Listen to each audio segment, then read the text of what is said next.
30 जून को एक meeting conduct हुई थी और काफ़ी सारे लोगों को इंतज़ार था कि बेसिकली उस 30 जून की मीटिंग में क्या हुआ है, क्या उसका आउटपुट निकल कर आया है। और काफ़ी सारे लोग इस चीज़ को जानने के लिए बेसब्री से इंतज़ार कर रहे हैं कि बेसिकली उस जो मीटिंग में एजेंडास थे वो क्या क्या थे, क्या क्या डिस्कशंस हुए हैं, क्या क्या आउटपुट उनके निकल कर आए हैं। जैसा कि आप सभी को पता है कि अप्रैल में मीटिंग होनी थी, बट कोविड के चलते उसको पोस्टपोन किया गया था। फाइनली उसको 30 जून को शेड्यूल किया गया था। काफ़ी दिनों से मैंने कोई वीडियोस नहीं बनाए थे और मैं सोच रहा था कि एक बार 30 जून की जो मीटिंग है वो हो जाए और उसके बाद मैं आके फिर डायरेक्टली वीडियो बनाऊंगा। उसके बाद मैं फिर से 2-3 दिन वेट किया मैंने और ये जानने की कोशिश करी कि बेसिकली उस मीटिंग में क्या हुआ था। अपने जितने भी सोर्सेज़ हैं उनसे पता करने की कोशिश करी, प्रिंट मीडियाज़ मैंने देखे, बट कहीं पर भी कोई भी खबर नहीं थी। फिर मैं यूट्यूब पर गया, कुछ यूट्यूबर्स ने उसके रिगार्डिंग वीडियोज़ डाल रखे हैं।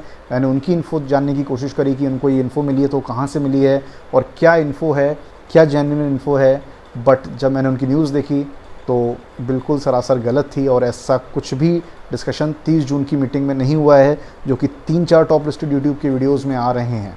तो आज मैं आपका जो भी कन्फ्यूजन है इस वीडियो में आपके बहुमूल्य 8 से 10 मिनट लेके सारे कन्फ्यूजन्स को दूर करूंगा। दोस्तों नमस्कार, स्वागत है आप सभी का मेरे यूट्यूब चैनल पर। आप देख रहे हैं द बैंकर वाइन्स। उम्मीद करता हूँ कि आप सभी लोग अच्छे होंगे।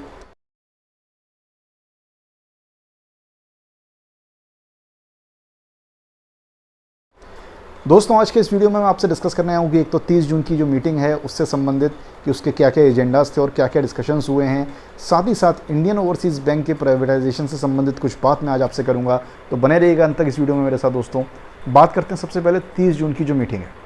देखिए मैंने आपको बताया था, एक पिछला वीडियो था मेरा जिसमें मैंने आपको बताया था कि क्या क्या एजेंडाज़ हैं जो कि डिस्कस हो सकते हैं इस मीटिंग के अंदर।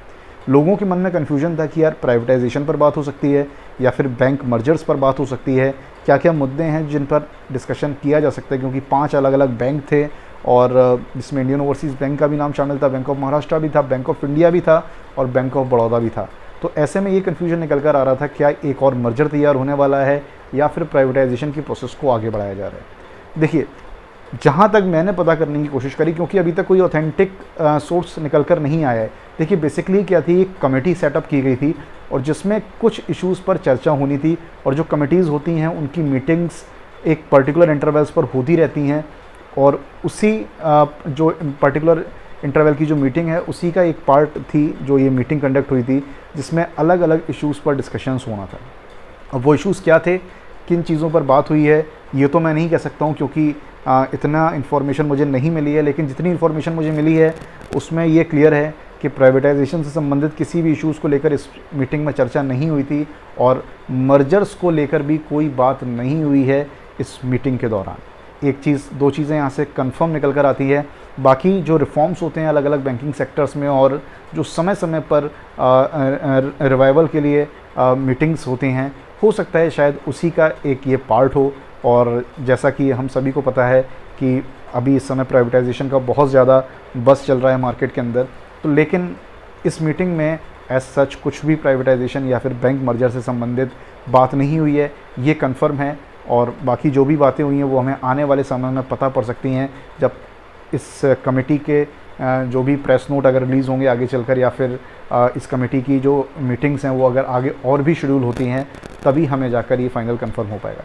देखिए 30 जून को एक मीटिंग और कंडक्ट हुई थी जिसमें प्राइम मिनिस्टर नरेंद्र मोदी ने हेड किया था, जिसमें नीति आयोग के मेंबर्स शामिल थे, साथ ही साथ department of investment public asset management के लोग भी शामिल थे और भी अदर मिनिस्ट्रीज़ के लोग शामिल थे। और इस मीटिंग में जो चर्चा का विषय था, जिसमें प्रधानमंत्री जी ने कोविड-19 की सिचुएशन के हालातों के बारे में चर्चाएँ की थी, साथ ही साथ फाइनेंशियल मुद्दों पर भी चर्चा करी थी और अलग अलग मिनिस्ट्रीज़ से उनके डेवलपमेंट्स के बारे में बात करी थी। तो वहीं से एक रिपोर्ट ये निकल कर आई है कि नीति आयोग से भी डिस्कशन हुआ था प्राइवेटाइजेशन ऑफ बैंक्स को लेकर, जिसमें ये कहा गया था कि जो नेम सजेस्ट किए हैं नीति आयोग ने, उन नामों पर कब तक विचार होगा और वो कब तक फाइनलाइज्ड किए जाएंगे। जो मॉनसून सेशन आने वाला है दोस्तों इस समय संसद का, वो बहुत ज़्यादा इम्पॉर्टेंट होने वाला है, क्योंकि उसी मॉनसून सेशन में हमें ये चीज़ मालूम पड़ पाएगी कि अभी जितनी भी मीटिंग्स कंडक्ट हो रही हैं उनका जो फाइनल कंक्लूजन है वो क्या होगा आगे चलकर। जैसा कि आप सभी को पता है कि चीफ इकोनॉमिक एडवाइज़र जो हैं इंडिया के, उन्होंने एक निजी मीटिंग के दौरान इस बात पर चर्चा करी थी कि जो department of investment and public asset management DIPAM है वो डिसइन्वेस्टमेंट की प्रक्रिया को आगे बढ़ाने में पूरी तरीके से तैयार है और वो जो उनका प्रोसेस है वो कंटिन्यू है। कहा गया था कि फाइनेंशियल ईयर में 1,75,000 करोड़ का डिसइन्वेस्टमेंट होना है, तो क्या वो हो पाएगा? इस सवाल पर उन्होंने ये जवाब दिया था कि अभी इस फाइनेंशियल ईयर को ख़त्म होने में 9 महीने का समय बाकी है और जो आने वाला मानसून सत्र है उसमें कई सारे ऐलान हो सकते हैं। जो और भी पब्लिक सेक्टर एंटिटीज़ हैं जिनका प्राइवेटाइजेशन किया जाना है अदर देन बैंक्स और इंश्योरेंस कंपनी, उन नामों पर भी चर्चा होगी और साथ ही साथ मानसून सेशन में इन सब चीज़ों का ऐलान किया जा सकता है। तो दोस्तों, जो अब मानसून सेशन आने वाला है अब ये बहुत ज़्यादा इम्पोर्टेंट होगा और जो भी फाइनलाइजेशन होना है या फिर जो भी बातें हो रही हैं प्राइवेटाइजेशन संबंधित, वो हमें सब इसी मानसून सेशन में ही मालूम पड़ पाएंगे। अब दोस्तों बात करते हैं इंडियन ओवरसीज़ बैंक के प्राइवेटाइजेशन संबंधित। देखिए, सबसे पहले तो इंडियन ओवरसीज़ बैंक के बारे में जैसे पता है कि सेकंड मोस्ट वैल्यूएबल बैंक बन गया है सरकारी लिस्टेड कंपनीज़ में आफ्टर एसबीआई, जिसने पीएनबी और बैंक ऑफ बड़ौदा को भी पछाड़ दिया है। तो एक बहुत बड़ा अचीवमेंट है इंडियन ओवरसीज़ बैंक के लिए और उसके लिए मैं कॉन्ग्रेचुलेट करना चाहता हूँ उनके हर एक एम्प्लॉयज़ को जिन्होंने इतनी ज़्यादा मेहनत करी और अपने बैंक के जो प्रॉफिट है उसको जस्ट डबल लेकर के 144 करोड़ का प्रॉफिट था लास्ट ईयर। इस बार जो प्रॉफिट हुआ वो लगभग 350 करोड़ के आसपास का हुआ था। तो अगर बैंक इतना ज़्यादा ग्रो करता है तो कहीं ना कहीं एम्प्लॉयज़ की जो मेहनत है वो उसमें छुपी होती है। तो बहुत बहुत कॉन्ग्रेचुलेशंस इंडियन ओवरसीज़ बैंक को। और साथ ही साथ इंडियन ओवरसीज़ बैंक के जो एमडी एंड सीईओ हैं, तो उन्होंने इकोनॉमिक टाइम्स के इंटरव्यू में एक सवाल उनसे पूछा गया था, जो न्यूज़ एंकर हैं, और उन्होंने पूछा था कि इंडियन ओवरसीज़ बैंक के प्राइवेटाइजेशन की जो रिपोर्ट आ रही है तो आपको आगे चलकर क्या लगता है कि इंडियन ओवरसीज़ बैंक का प्राइवेटाइजेशन होगा? जिस पर उनका सीधा सीधा जवाब था कि जो भी न्यूज़ आई हैं वो सिर्फ़ और सिर्फ मीडिया के थ्रू आई हैं, मीडिया के सोर्सेज़ के थ्रू आई हैं। कोई भी हमारे पास जो न्यूज़ है वो ऑफिशियल नहीं है गवर्नमेंट ऑफ इंडिया की तरफ से। एज सच कोई भी ऑफिशियल नोटिस या ऑफिशियल न्यूज़ हमारे पास नहीं आई है कि इंडियन ओवरसीज़ बैंक का प्राइवेटाइजेशन आगे चलकर किया जाएगा।